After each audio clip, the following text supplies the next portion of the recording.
Hi everyone, and welcome to Comp 1000. For the next few weeks, we're going to be talking mostly about narrative essays.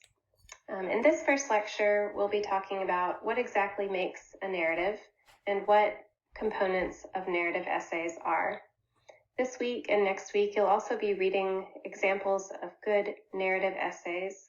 And for your first formal essay in this class, I'll be asking you to write a personal essay, a personal narrative. So let's go ahead and get started with this week's lecture. So what exactly is a narrative?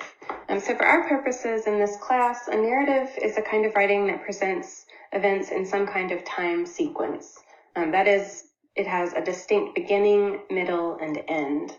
And it's written for the purpose of making a point. So that's all to say that to write a narrative is not enough to simply report a sequence of events.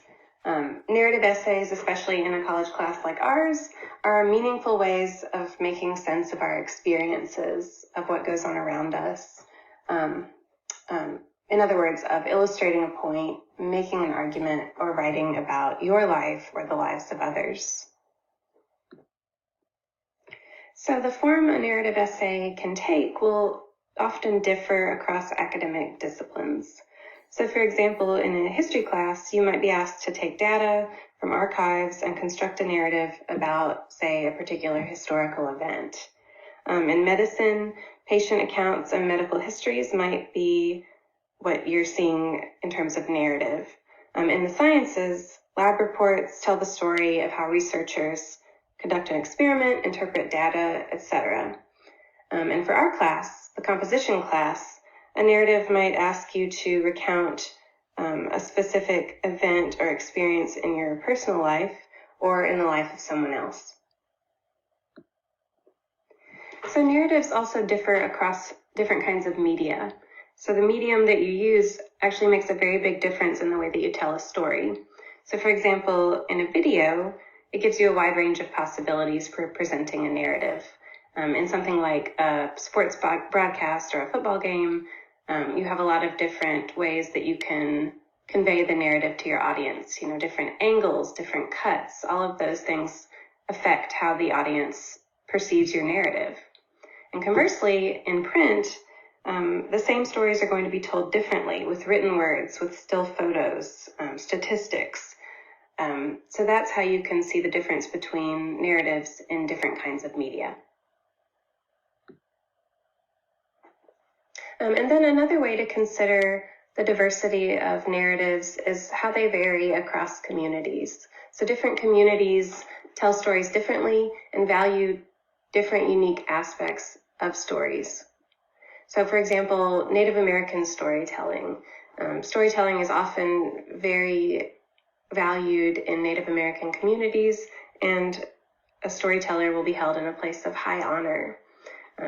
Similarly, in West African tradition, griots are storytellers, and they're entrusted with telling the history of a village or town, often through recitation or song. And then if you think about Appalachian storytelling, which is often through music. Music is another form of storytelling or narrative. And so these are the different ways that you can see how valuable narratives are across communities. So ultimately, there's no one single way to tell a story, but narratives do have a set of characteristic features that we're going to talk about in more detail as we go through this presentation. But just an overview, the common features of a narrative, it will have a clearly identified event, a clearly described setting, vivid descriptive details, a consistent point of view, and it will make a very clear point. So for a narrative to convey a clearly identified event, you have to ask yourself, the author, what happened and who was involved. And you have to convey not just the facts, but a full story. So narratives are based on an event or a series of events that are presented in a way that will make audiences want to know how that story is going to turn out. As the author of the narrative, then it's your responsibility to get the facts down, yes, but that's not really enough. Your challenge then is to talk about what happens in your narrative in a way that gets your audience's attention and makes them want to keep reading. Just a quick note about chronology before we get into the other features of a narrative. Chronology is the order in which events are presented. Narratives can be arranged in either chronological order or reverse chronology. So just keep in mind that narratives don't always have to be chronological. So as you start to think about how you want to write your own narrative, you have to think about the structure, how you want to present the order of events as they happened, or in a more maybe non-traditional fashion. So if you're presenting events in chronological order, that means you're starting at the beginning and moving straight ahead to the end. If you're deciding to present events in a reverse chronology, then you might be starting at the end and looking back at the events that led up to that ending.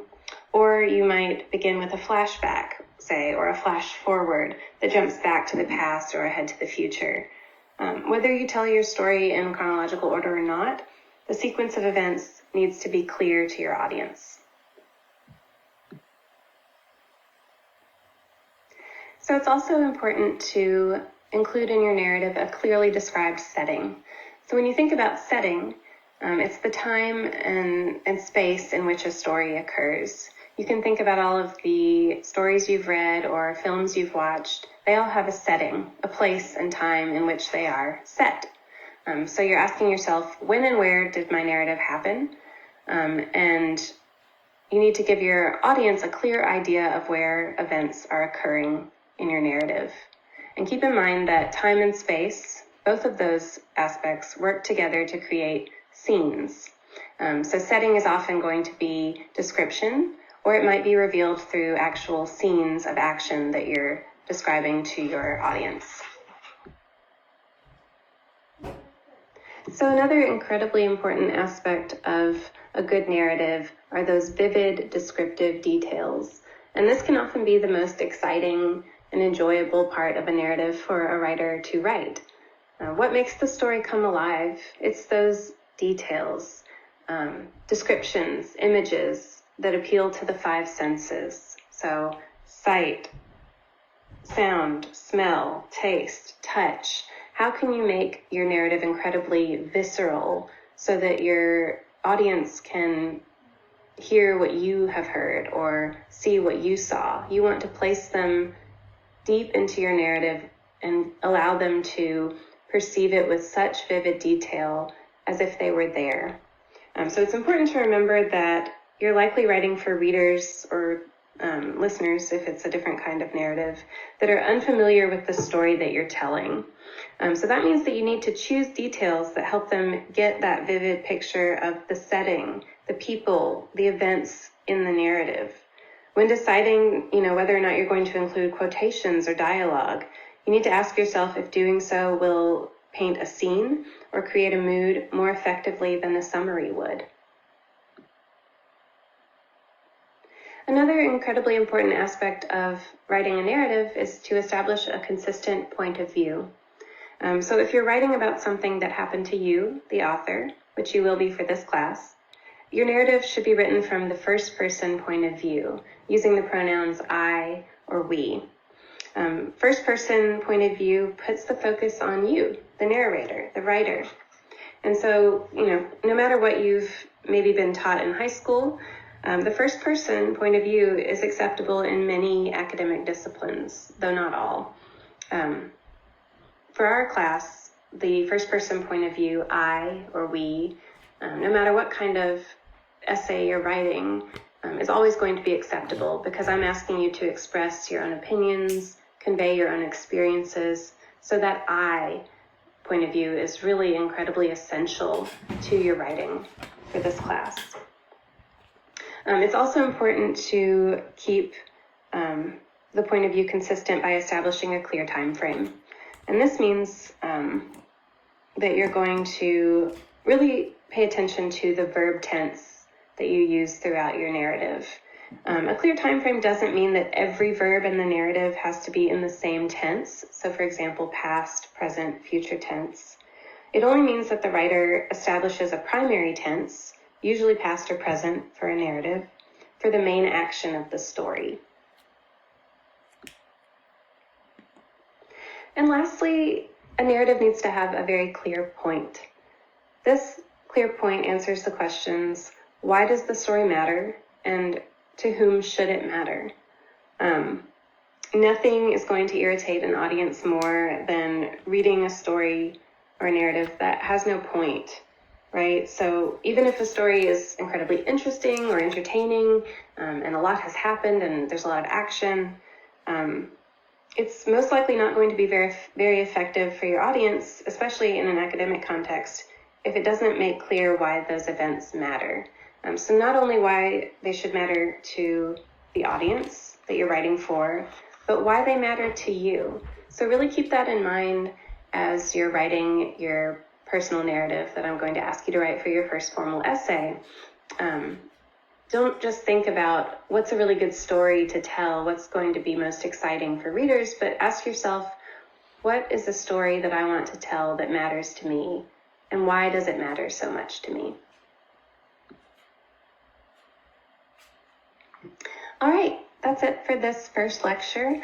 Next week, we're going to get into more detail about how to approach writing a personal narrative, and you're going to continue reading examples of different personal narratives as you start to write your own.